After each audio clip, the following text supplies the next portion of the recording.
Di musim kemarau berkepanjangan ini, banyak dikeluhkan penambang pasir manual di sepanjang aliran Sungai Berantas, tepatnya di Desa Ngujang, Kecamatan Kedungwaru, Kabupaten Tulung Agung.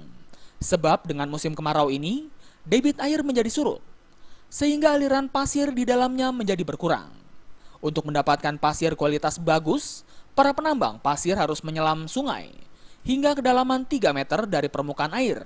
Selanjutnya pasir-pasir tersebut ditampung ke dalam perahu sebelum diangkut ke truk. Penambang pasir secara manual ini memang belum ada larangan dari pemerintah, kecuali bagi penambang mekanik.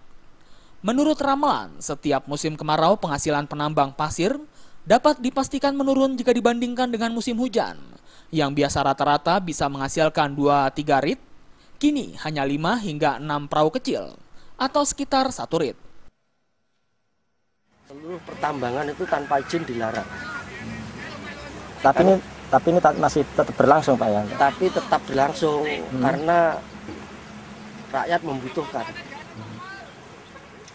Pada musim kemarau ini gimana, Pak, untuk mendapatkan pasir? Mudah enggak, Pak? Kalau pasir sulit Kenapa, Pak?